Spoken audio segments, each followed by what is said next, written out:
So without further ado, I have the pleasure and the honor of introducing our speakers tonight, both of whom are very well established and illustrious members of our community. First, we have Dr. Jeff Kaczorowski, and secondly, we have Dr. Marvin McMickle. First, Dr. Kaczorowski is a professor of pediatrics at the UR Medicine of Golisano Children's Hospital and a senior advisor to the Children's Agenda. The Children's Agenda is an agency that seeks to improve the health, the education, and the success of children at local, state, and federal levels. Dr. Kaczorowski is also the director of the hospital's Holcomb Center, which works with children to institute and promote effective violence prevention strategies for children in the Rochester City School District.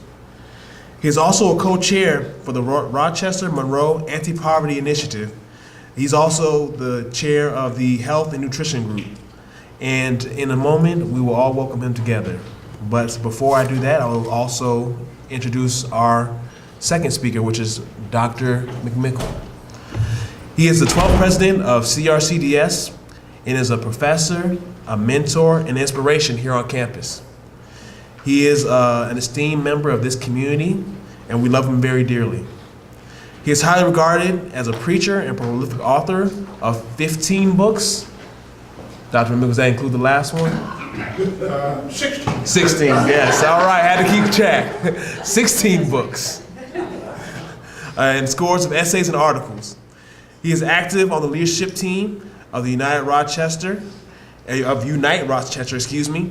and the social platform aimed at increasing racial diversity and reducing inner city poverty.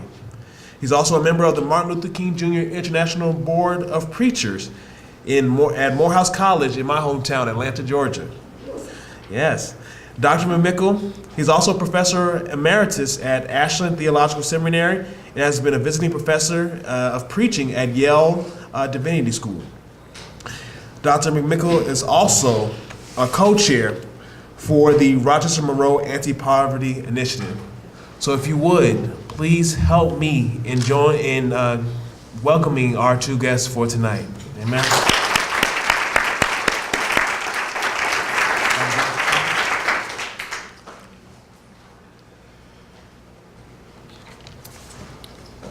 Good evening. Good evening. It's an honor to be here. This is a very special place. A few years back when I was doing some work on violence prevention more closely with Marvin, I had the chance to be here on a regular basis. The atmosphere is one of energy and one of caring. It's also, as you know, the spiritual home of Howard Thurman and Martin Luther King Jr. And I am really excited to be here with friends and colleagues like Marvin and Tom.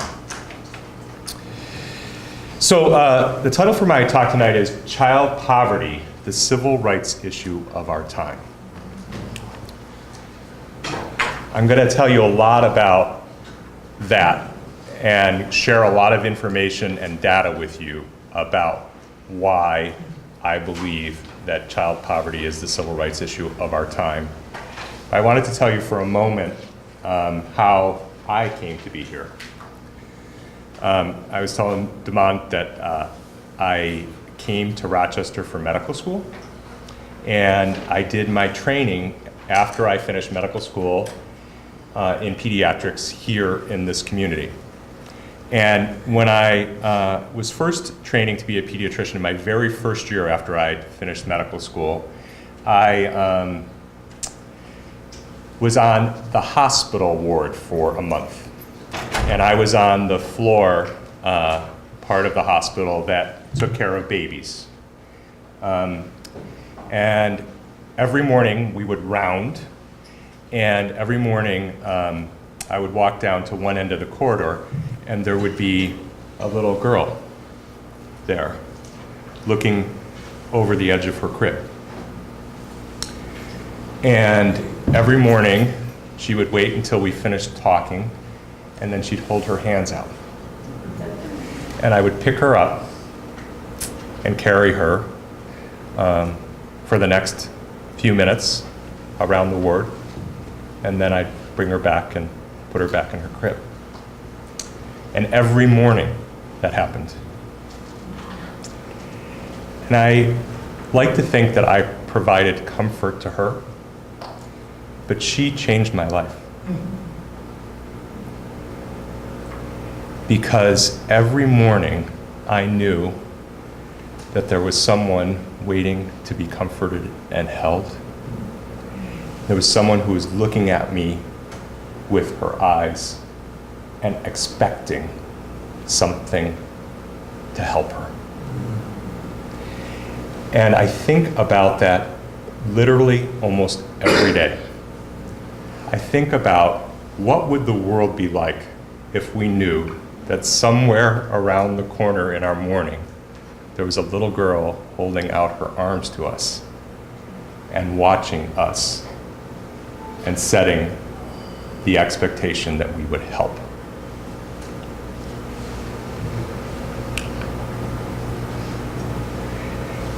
Here are the key understandings for what I'm going to tell you. Children are the poorest segment of our US population by far. Children of color are disproportionately affected by poverty. Poverty's effects on children can be lifelong, and this inequality perpetuates inequity. And the last thing is that it does not have to be this way. So this is US poverty rates by age group in the United States. Oops. That's children. 21% of children in the United States are poor by the federal poverty level definition, and I'll get to that in a minute. You can see the comparison for adults 18 to 64 and for adults 65 years and older.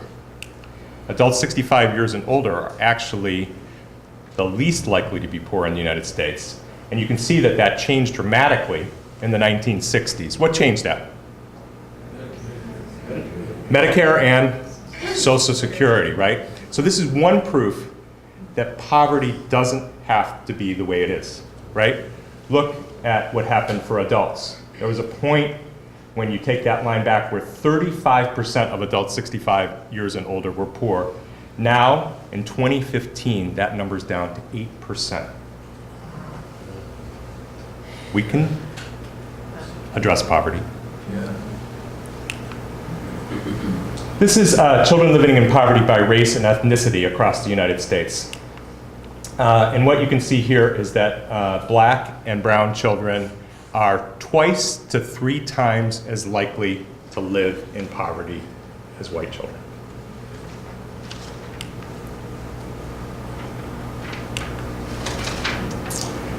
And in Monroe County, unfortunately, we're not different, and in many ways, we're worse. We have the distinction of being the second poorest city among the 75 largest metro areas in the United States, and we have the worst child poverty rate of any comparably sized city in the United States. 52% of kids in the city of Rochester are poor by the federal poverty level. 23% in Monroe County, as you just saw, 21% in the United States. And in our Rochester region, the proportion of Black and Latino children in poverty is also 3 times higher than that of their white peers. So this is, I want to just, I don't want to do a history lesson on the poverty level, but this is a slide that is meant to say that the poverty level that was determined for most people in the United States was determined in rather an arbitrary way by a single person. And now Molly Orshansky's legacy is that we talk about the federal poverty level the way that she described it. And it was based on an economy food plan. So it was based on having enough food to eat. And it was designed for temporary or emergency use when funds are low. This wasn't meant to be the way we measure poverty over a long period of time. This was meant to address a very specific time frame in the United States. So 100% of federal poverty level, according to the definition that we use now, the definition derived from Molly Orshansky, For 2 adults and 2 children, 100% of federal poverty level is $24,600 in 2017. That's what a family of 4 is expected to live on and not be in poverty, okay? And what we have come to realize is that's not a very accurate depiction of poverty. And so this is a busy slide, but in the middle, the point is that actually it's young families, it's that 2 adults with 2 kids who actually have the most expenses, more expenses than in other places. Because what do they have to afford? Things like child care, right? Which can be very expensive. $7,000 to $10,000 a year in Rochester for infant care, right? $10,000 subtracted from 24,000. So in reality, most people use a definition of the federal poverty level of 200%, which again, if you think about that family of 4, that would make their income about $48,000. And this is the really incredible thing. 48%, nearly half of children in the United States are poor. Are you?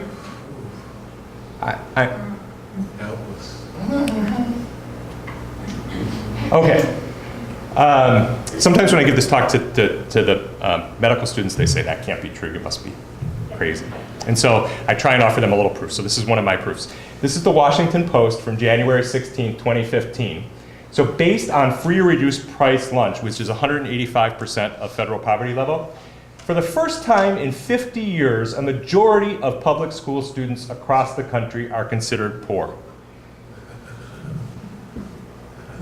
The majority of public school students in the United States are poor. In Mississippi, the worst of all the states, 71% of students in public schools are poor. This has lots of implications, right? I believe in economic integration, and we've seen examples of economic integration in southern cities that have improved academic outcomes for kids. But you can't integrate by economy when everyone's poor. It doesn't work. Ultimately, it's a zero-sum game. Okay, and poverty is everywhere. We know that it is the worst in the inner city.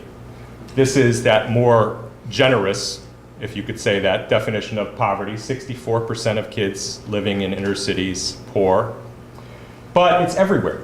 It's in the suburbs. Look at how much rural poverty there is in the United States. That's not something that I think in a metro area like Rochester we pay as much attention to. We talk a lot about what's happening in Rochester and Monroe County, but poverty is everywhere for kids.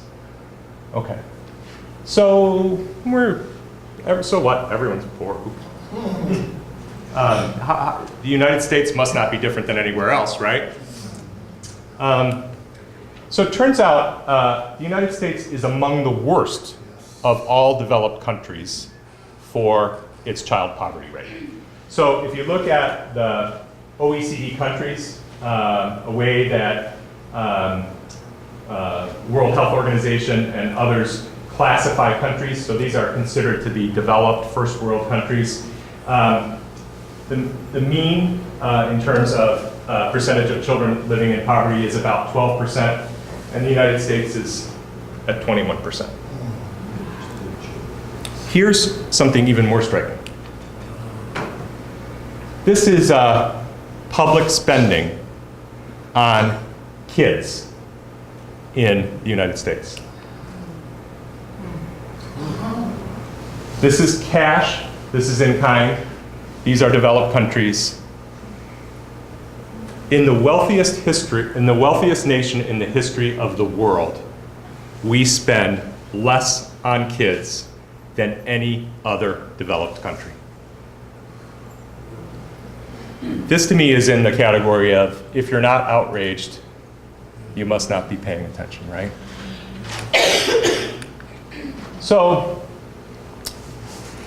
I'm moving on a little bit to the second point, which is that poverty has these incredible negative effects for kids, okay? And that's not really a surprise, right? If you don't have enough food to eat, you're struggling to figure out where you're gonna sleep at night.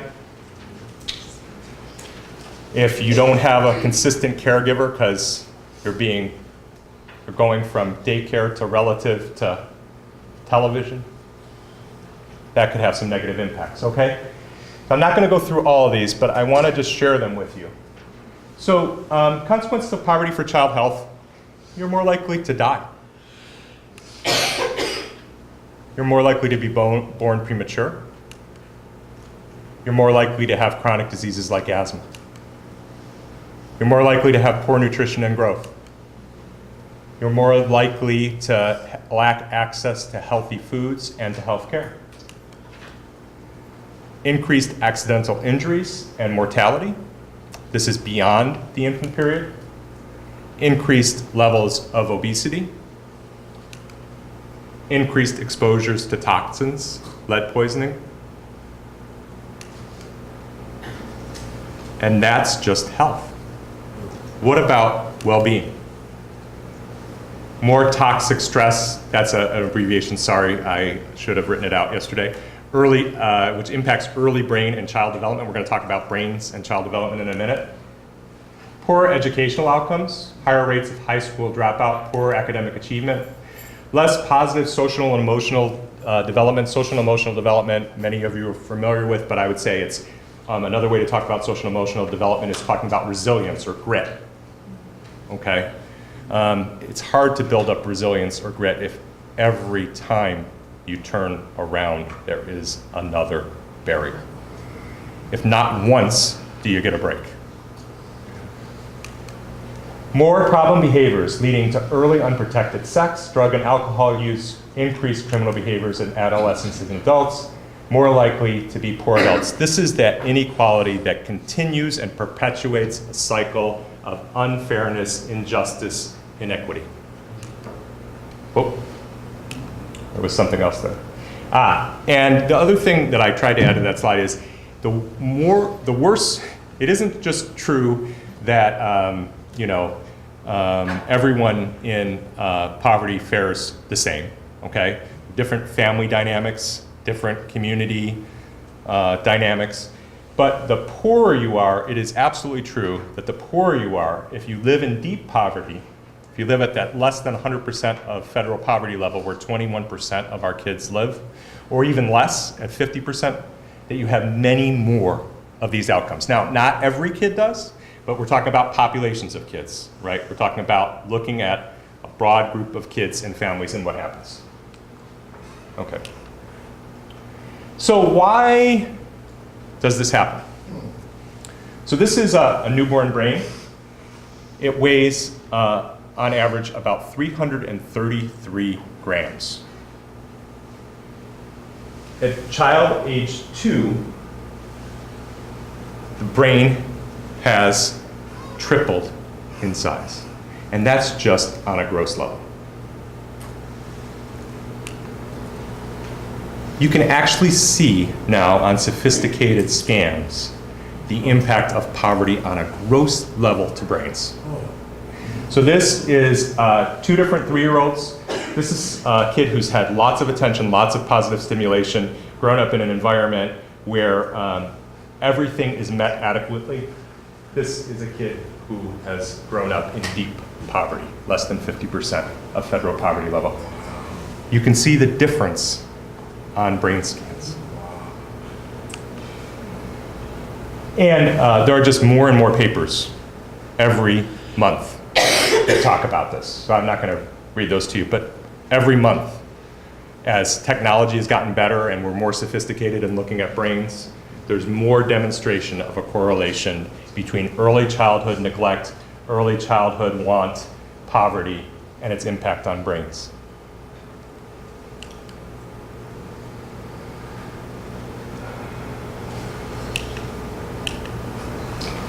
Sorry, I skipped one.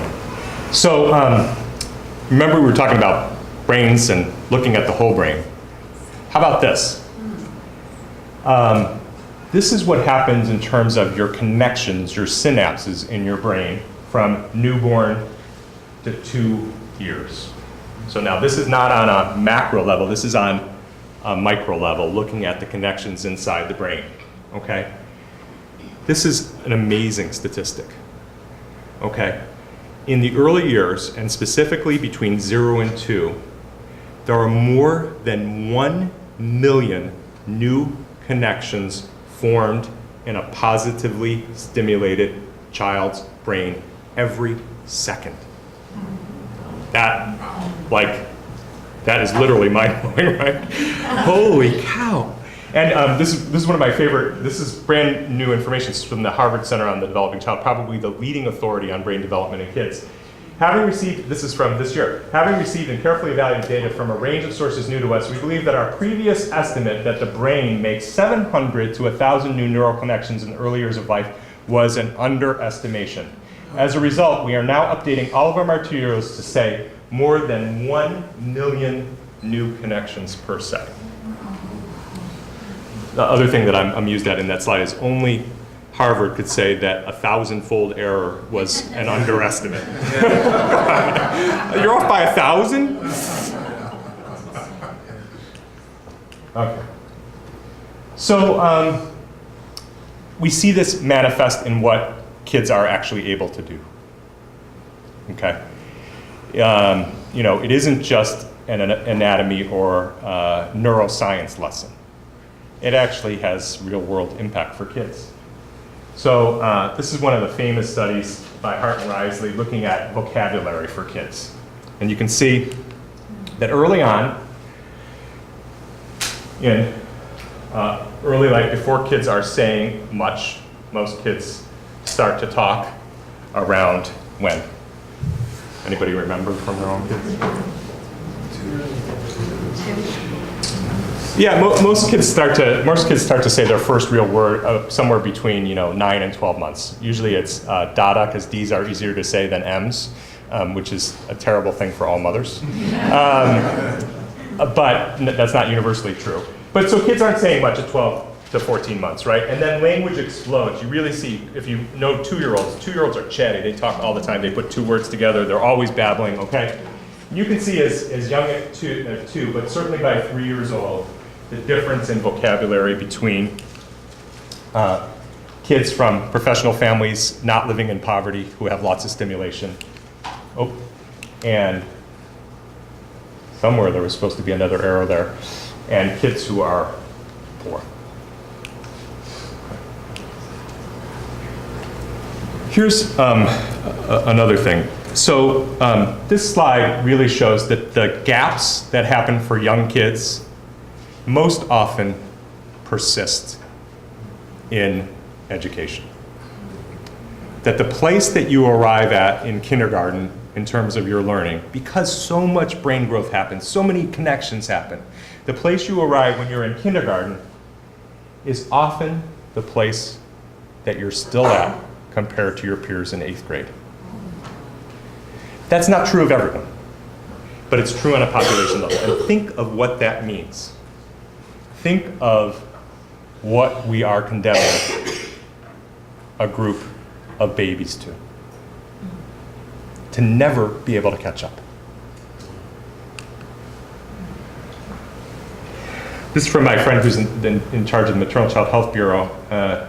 And the point of this is that we talked about academic outcomes, but this is true for disease too. So up there is where I function as a pediatrician. I'm looking at kids to see how they're doing, and many people have the impression that kids are healthy, relatively speaking. They're not dying of heart attacks, right? But all that stuff that's happening or not happening in their brains,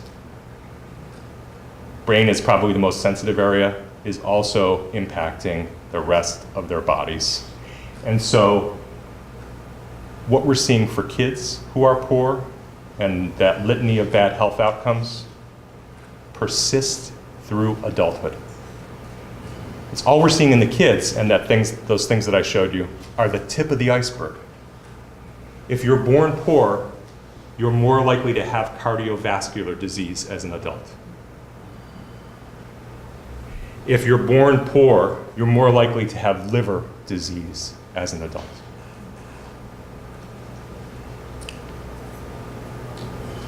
So,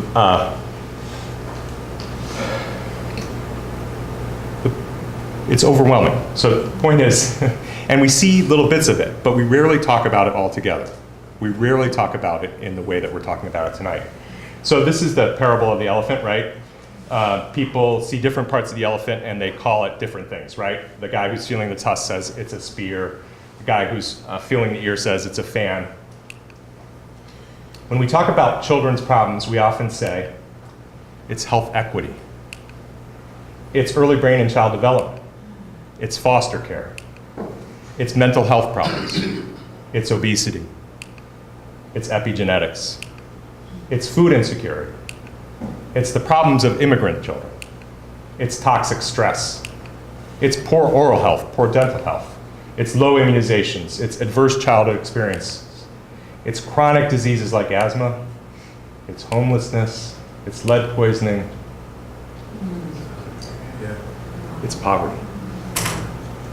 That is the unifying theme.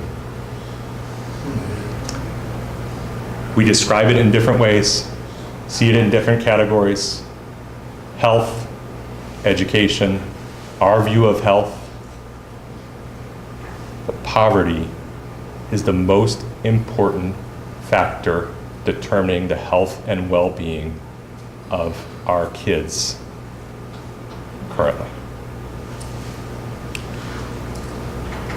So that's really depressing.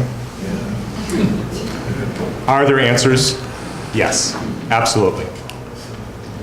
So this is the United Kingdom. Tony Blair, when he was Prime Minister, declared in a surprise speech that surprised everyone that he was going to bring an end to child poverty in 20 years. So he started out with a 30% child poverty level around the time that the United States was around 22%. And here's what happened in 2009. The point of this slide is poverty is not something that we can't change. Poverty is a decision we make. We as a society make. Child poverty, we've made the decision, not us in this room, we've made the decision as a society that it's okay for kids to be poor. Great Britain adopted a different philosophy, and in a period of about 20 years, it's about a 20-year time period, cut child poverty by nearly 2/3. We're still, we're still right around that 20% mark. Okay. We also know that there's a whole bunch of things that work. Marvin is co-chairing the Rochester-Monroe Anti-Poverty Initiative. One of the things that we keep on talking about is income supports for families. So it turns out that there are real policy things that work for kids and families, like the Earned Income Tax Credit, SNAP, food stamps, housing subsidies, free and reduced price lunches, the Women, Infants, and Children's Nutrition Program, energy assistance, TANF. All of those things decrease the likelihood that kids are poor. What's the most powerful one? What's at the top of the list there? The Earned Income Tax Credit, right? This we've toyed with in Rochester, toyed with in New York State, but never really made a full commitment to, except for the Empire Justice Center and United Way, who work for many families to help them with their tax returns so that they get their Earned Income Tax Credit, okay? So all told, those things, if you got all of those things, your likelihood of being in poverty would be reduced by 13%. That would be pretty good. That'd be a good start. With Medicaid, Medicaid is on the chopping block every other week, right? Every other week we hold our breath. Yeah. Are they going to do away with health insurance? Are kids going to lose Medicaid? Contributes to about another 1%, so about 14%. But there are things that work in the counterbalance the other way, right? Probably one of the most important ones for young families is childcare expenses. We talked about how expensive childcare is, right? $7,000 to $10,000 per year for a young child. Okay. So this is high quality preschool. And for all the kids who got this high quality preschool were poor kids. And this is one of the most well-known studies. Economists have looked at this.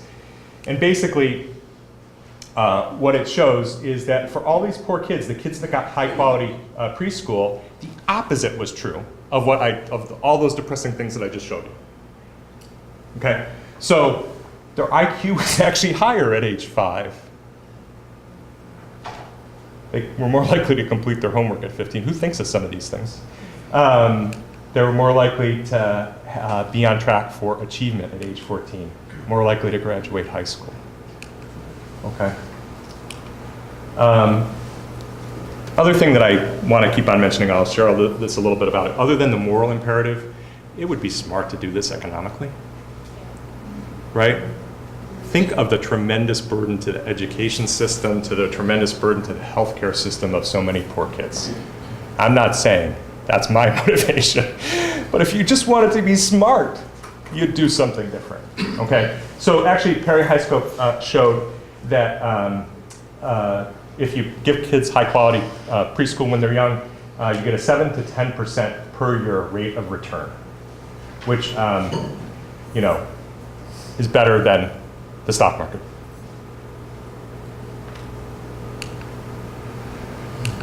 Here's something that that Marvin helped us to do at the Children's Agenda, is to strengthen and expand the Nurse Family Partnership Program. Nurse Family Partnership is a program for first-time low-income parents where a nurse comes out to the home and supports the mom and the new baby, okay? And so what happens as a result of that? Better language at age 4, higher reading and math scores at age 12. This is touchy. $5.70 saved for each dollar of cost. Here's the poor investment in the United States. This is the home visiting program that's funded at a federal level, McVie. It's also, by the way, if you read the paper, it's also up for reauthorization. That Congress hasn't done it yet. It may not be reauthorized. And it's only reaching 2.5% of poor children. Okay. So,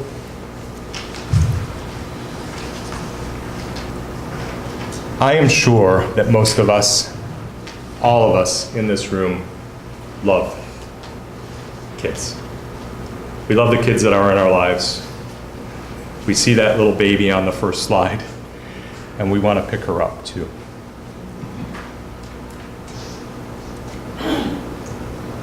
Love without power is sentimental and anemic. Our children need us to become more powerful on their behalf. Children can't vote. Their parents are working 2 jobs to get by. Their parents do an amazing job. I take care of many kids who are poor in the city of Rochester. I am convinced that if their parents are capable of caring about anything, the thing that they absolutely care the most about is their kids. Every parent, unless they're crazy, dreams that their child will have a better life than they did.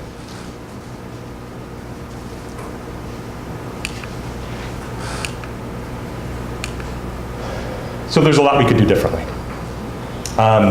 One of the things is to work with the Rochester-Monroe Anti-Poverty Initiative. Another is to work with the Children's Agenda. But another is to make it part of what you do as a person. Advocate for kids. Ask our government to invest in young children. This is at every level, at the county, at the city, at the state, and at the federal level. Support and expand essential benefits programs. Support and expand strategies that promote employment and increase parental income, right? Earned income tax credit, remember how important that was? Minimum wage. Paid family leave, we finally got in New York State. Best paid family leave in all of the country. Whole 12 weeks, but that's better than nothing. Improve communities with affordable housing. Support integrated models in pediatrics that promote parenting and school readiness. There's a lot we can do. Poverty is alterable. Here's my last 2 slides. This is our gross domestic product in the United States. Nearly $15 trillion.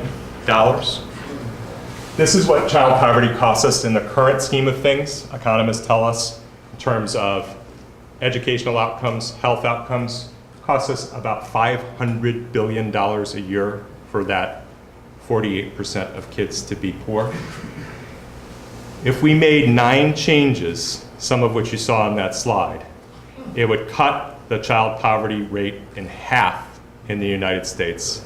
And the cost would be not trivial, but relatively speaking, very bearable. $77 billion from 15 trillion. In an environment where we're already spending $500 billion on the negative effects of poverty.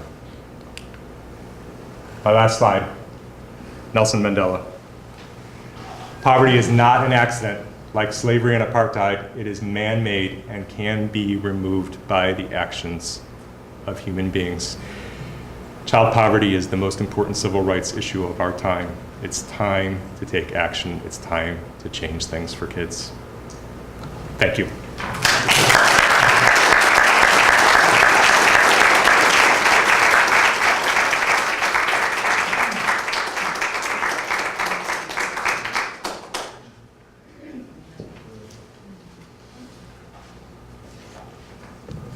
I'm really glad that I recommended that we bring Jeff here to be a part of this lecture series, because I wanted you to see the picture of those brain development scans.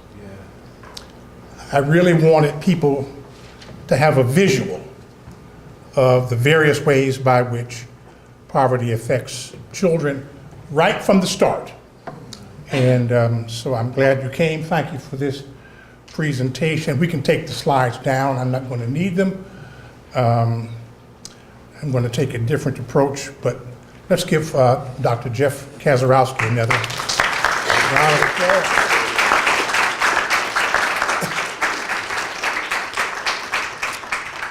What I want to do now is to talk a little more about poverty and theology and preaching,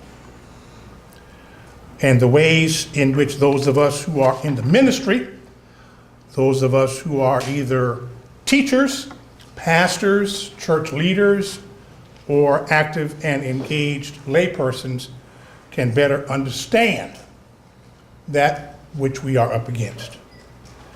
So I want to begin to give you some categorization, some separate and different ways to think about poverty.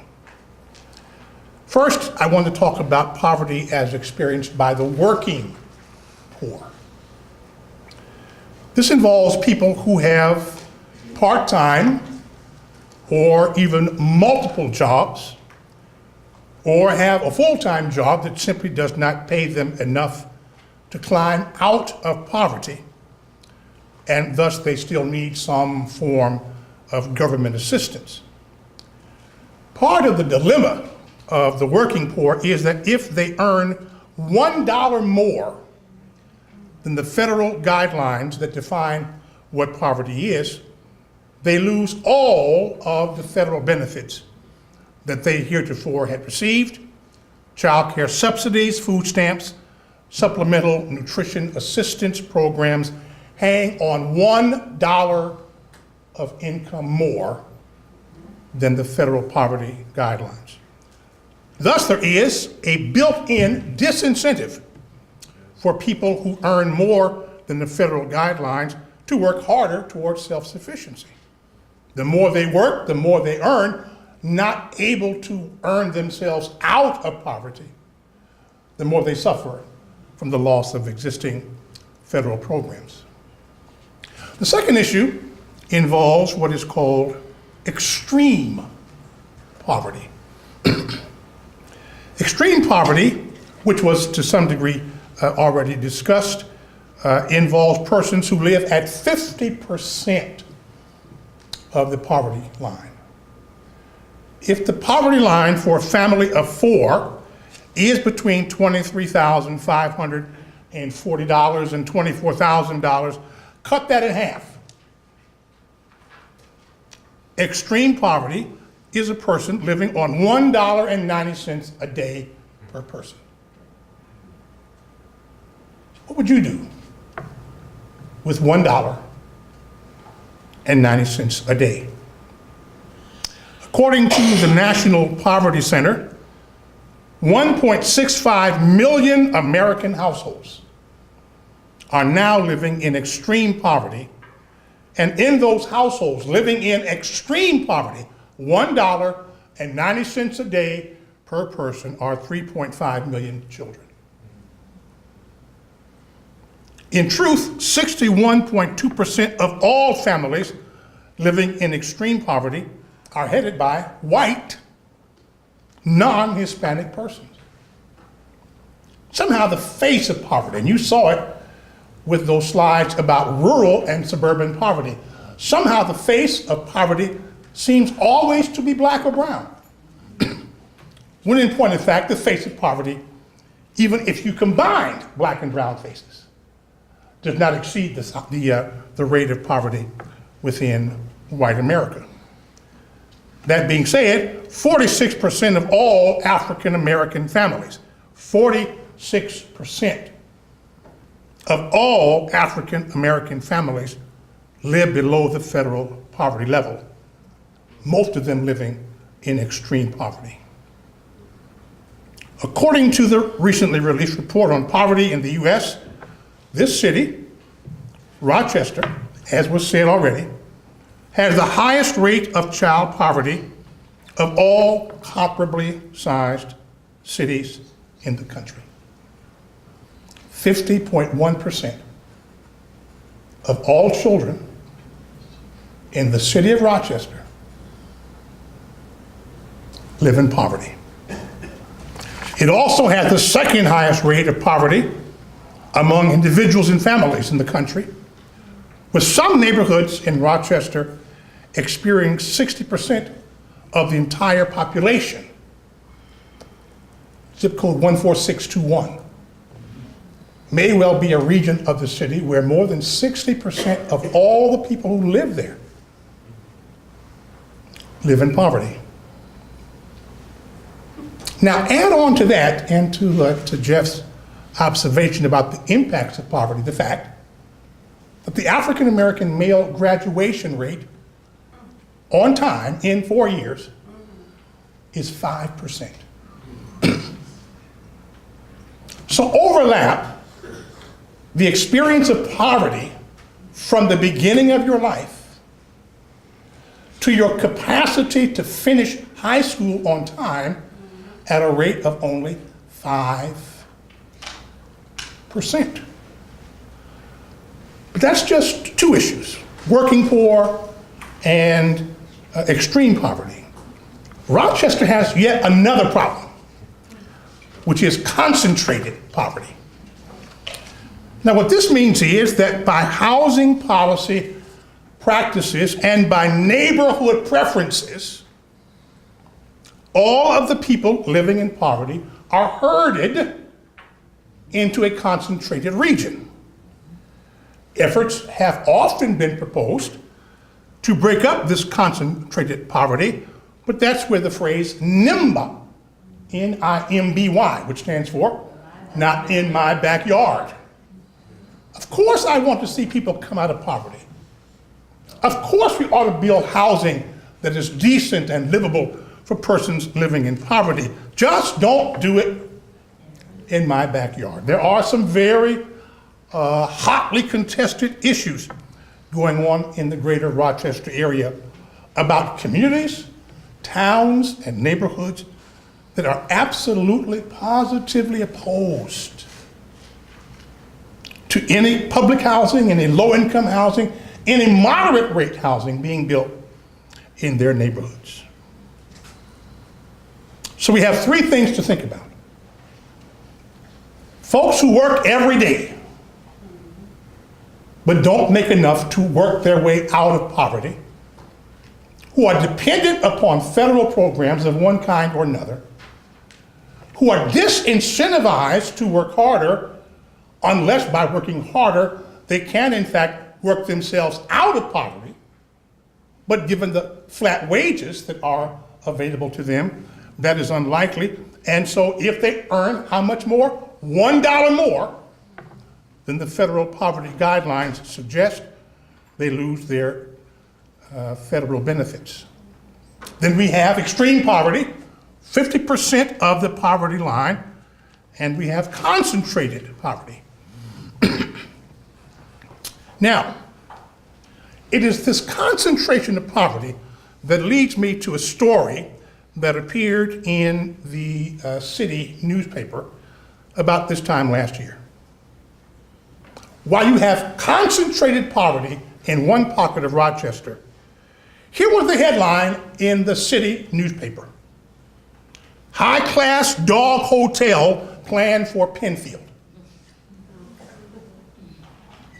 In case you missed that. High-class dog hotel planned for Penfield.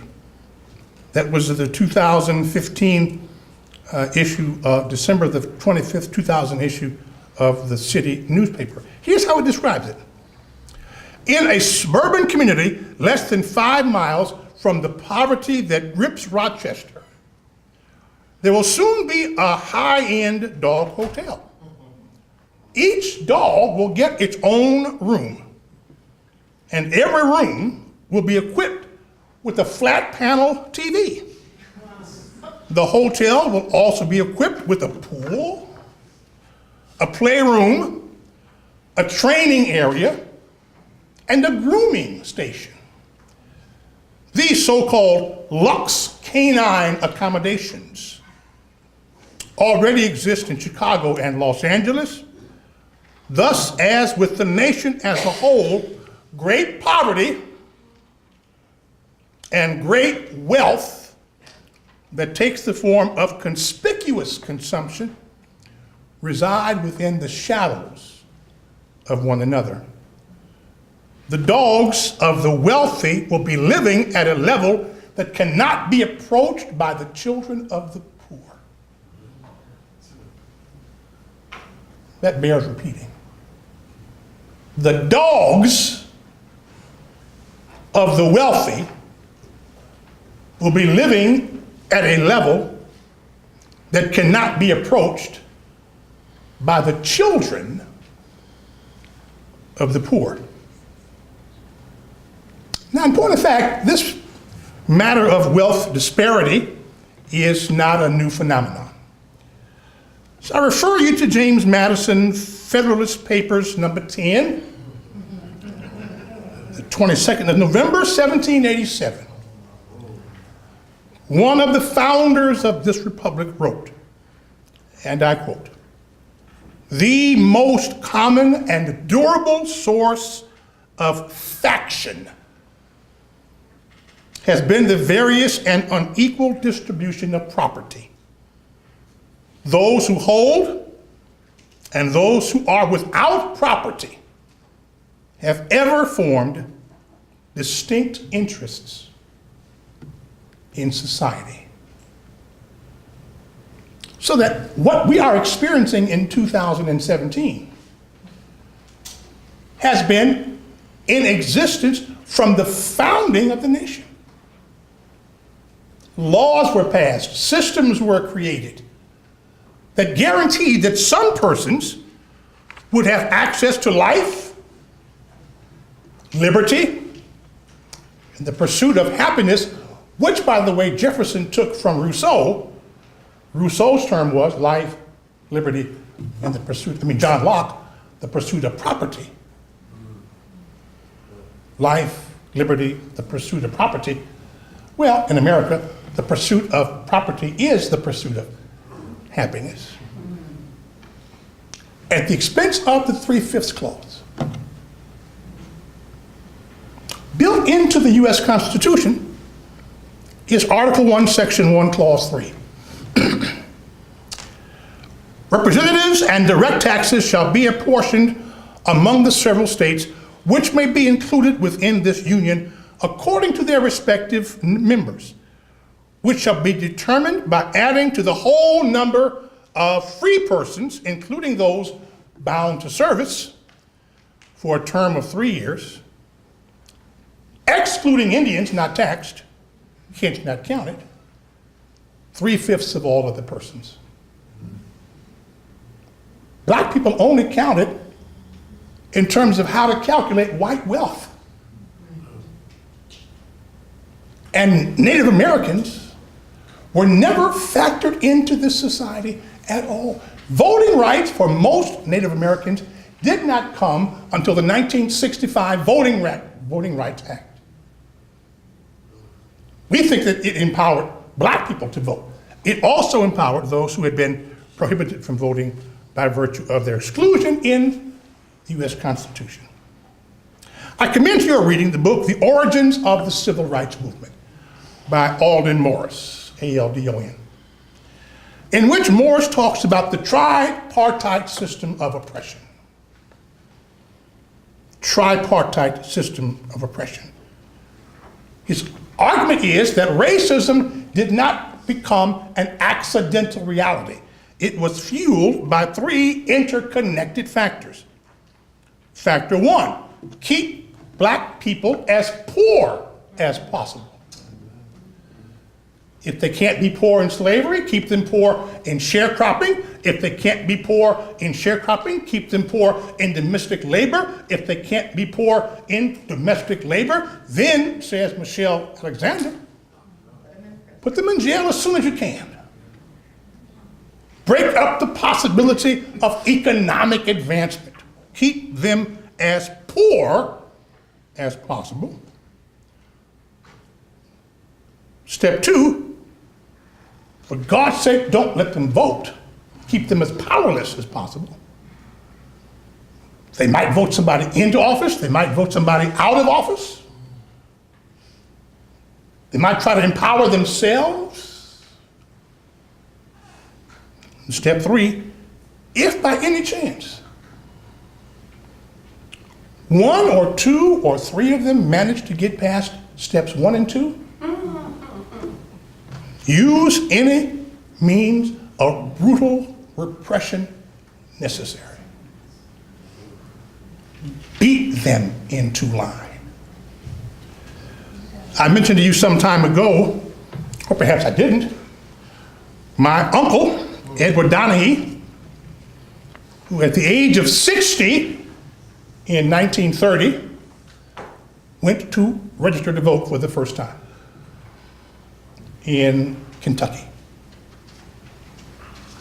60 years old, never voted, afraid to register. But he went to the county seat to register, and he was told in no uncertain terms that ends, I won't say the word, first time, cannot vote in Kentucky. He wouldn't leave. He said he was coming to register to vote. They told him a second time, not cannot, ends do not vote in Kentucky. Now this is recorded in the November 7th and the November 14th, 1930 issues of the Chicago Defender, which was then the nation's black newspaper. First time they cannot vote. Second time they do not vote. When he didn't leave, when he insisted on registering, the county registrar pulled out a pistol and shot him dead. Right there. They took the county registrar to the sheriff's office. He pled self-defense against an unarmed man. What he was defending was not his life. What he was defending was the tripartite system of oppression. And he was released with no charges ever brought against him in Kentucky in 1930. Poverty is no accident. It's like hatred in the Rodgers and Hammerstein play South Pacific. It has to be carefully taught and forcibly reinforced. But I really want you to see is the side-by-side nature of it. I want you to begin to feel, both in Rochester and beyond, that the great poverty resides in close proximity to the most unbelievable wealth. Stand on Monroe Avenue, go 2 miles in one direction into the heart of the black community, or 2 miles in the other direction into Pittsford, and within that 4 to 5 mile journey from one extreme to the other, you will see what poverty and prosperity look like side by side. But here this triggers. A Harvard Business School revealed in a study in 2015 that the typical worker at Starbucks or McDonald's, now this is for all of you who love your Starbucks and your McDonald's. Fine with me, I do too. But every time you drink or eat one, just keep this in mind. It takes the average Starbucks or McDonald's employee 6 months to earn what the CEO earns in 1 hour. Now, I'm going to have another Starbucks. I'm going to have another McDonald's. But I want you to hear this. People who work there, it takes them 6 months to earn what the CEO earns in 1 hour. Here's a quote from Marion Wright Edelman of the Children's Defense Fund. The United States ranks out of 35 developed countries on the scale of what economists call relative child poverty, with 23% of its children living in poverty. Only Romania, now there's 2 more there since this one, 2 more countries have slipped in there, but still, the United States trails Romania, which has an economy 1% the size of this country, with child poverty. And she quotes an economist named Sheldon Danziger, who put it this way: the US has an exceptional tolerance for child poverty. We know it is there. We've been told it is there. We might even think that it is wrong, but we have an exceptional tolerance. See, I keep hearing this story of American exceptionalism. Yes, there is an American exceptionalism. We are exceptionally tolerant of a lot of things that we ought to be intolerant of, one of which is child poverty. Okay, so now where is the theological and the biblical and the homiletic angle? It's in Luke 16, 19 through 22. This is the story of the so-called rich man, or Dives and Lazarus. It's a marvelously descriptive story. The text says there was a rich man, and then he is very carefully described, dressed in purple. Now, when you start with that, you are beginning with wealth. Because in the first century in Palestine, the average person never owned a garment that required the dyes necessary to produce purple. Only royalty or the very rich could afford anything made in purple. This is a Pittsford person. But it doesn't just say purple. Dressed in purple and fine linen. So underneath the purple suit, or the purple cloak, or the purple wrap, was fine Egyptian cotton. Layer upon layer of luxury. But it doesn't just say that. It says, and he ate sumptuously every day. Now, it didn't say he ate, Jeff. It didn't say that he ate well. It didn't say he had Thanksgiving. It didn't say he ate well on Christmas. It said he ate sumptuously every day. Then it says, at his gate, not his door. You couldn't get to his door without getting past the gate. closed in and cut off from the sidewalk. Like in Ben-Hur, the movie Ben-Hur, you couldn't get to Ben-Hur's front door till you got past his front gate and through his gardens. And then you got to his front door.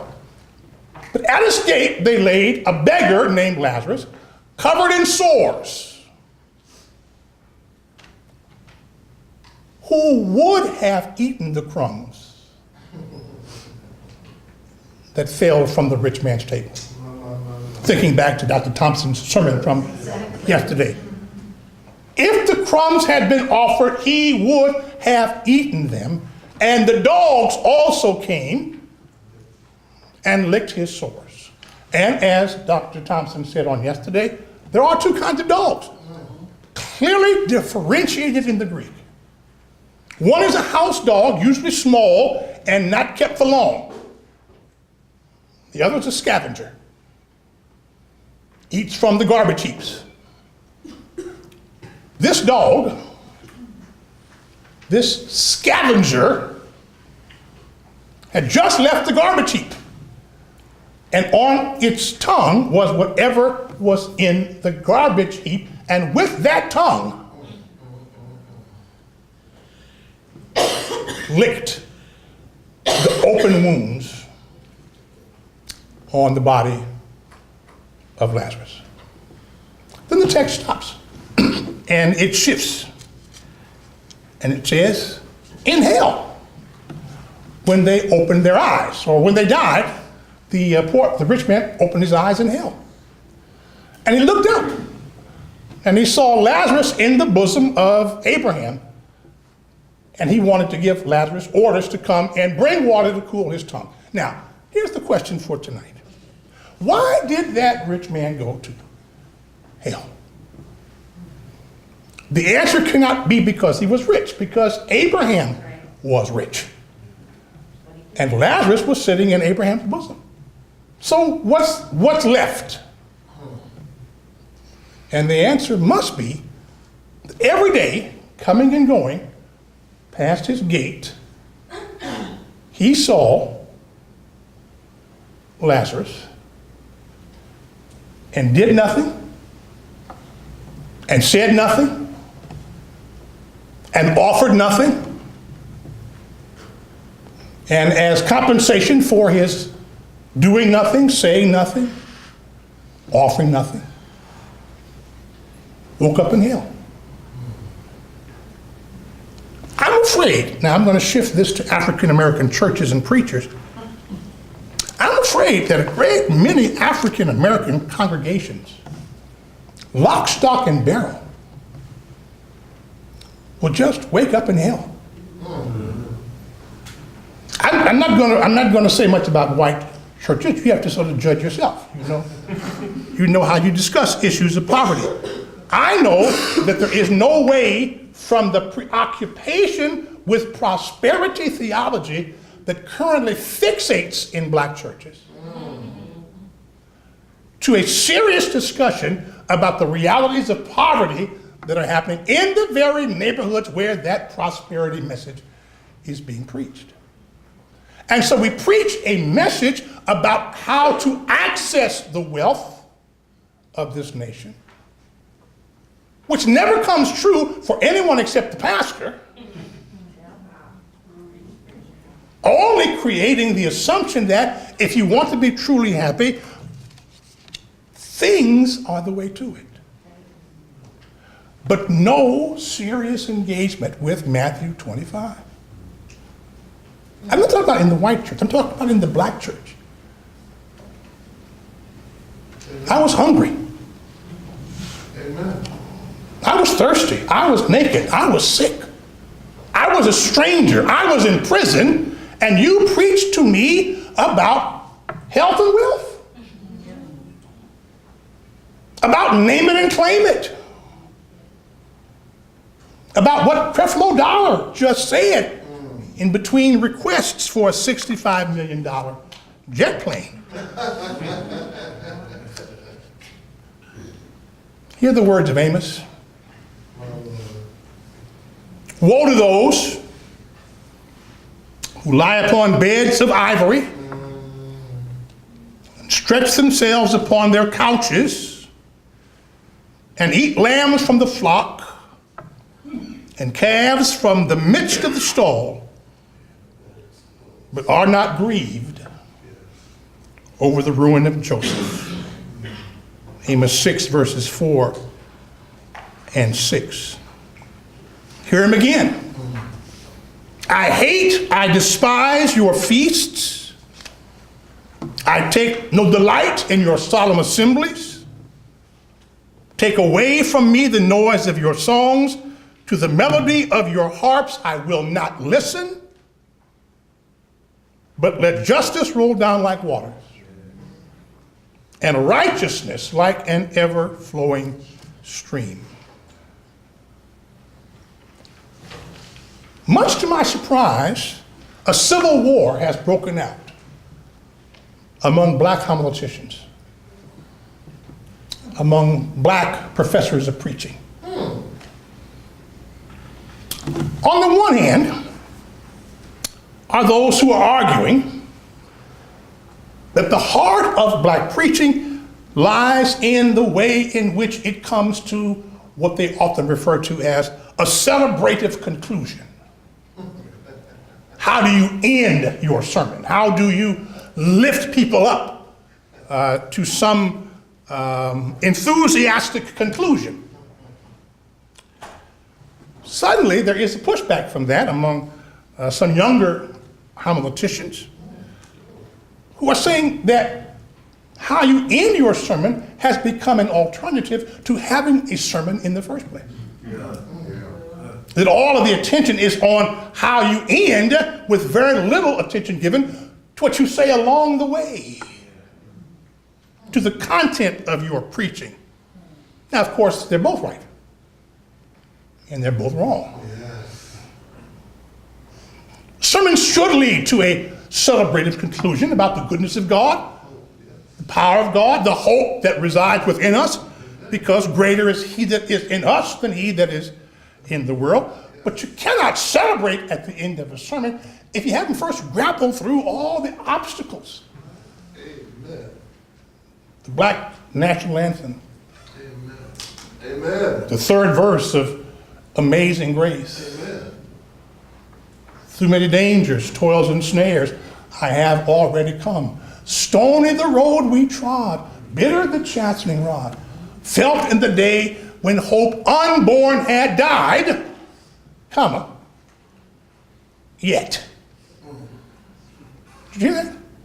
Stony the road we trod, bitter the chastening rod, felt in the day when hope unborn had died, yet with a steady beat have now our weary feet come to the place for which our fathers sighed. That's worth an amen. Amen. But there is no amen till you've come through stony the road we trod. We have come, saith the song, over a way that with tears has been watered. We have come, treading our path through the blood of the slaughtered. Out from the gloomy past, till now we stand at last, where the bright gleam of our bright star is cast. We've come through the poverty. We've come through the political powerlessness. We've come through the suppression and the oppression and the repression, and by virtue of all that, the depression. And we are still here.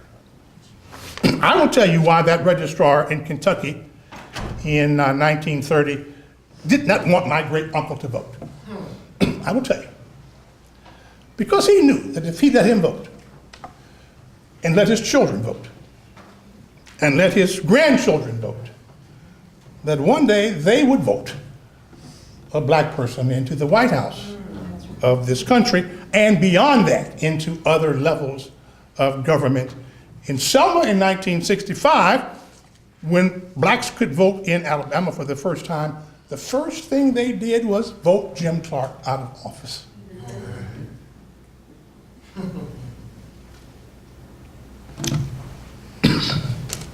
One last quote, and then we'll stop for some Q&A. And this comes from Gustavo Gutierrez, who is a Peruvian liberation theologian, who says, "We should not begin with a theological reflection. Don't begin by thinking about poverty. We should begin with a political commitment to the poor. Theology should arise out of our own personal commitment to justice and equity. You can't talk our way out of this. We have to work our way out of this." And so here we are, with the data in front of us, and with the history behind us, and with the opportunity in front of us to figure out how to proceed. So we'll stop at this point, and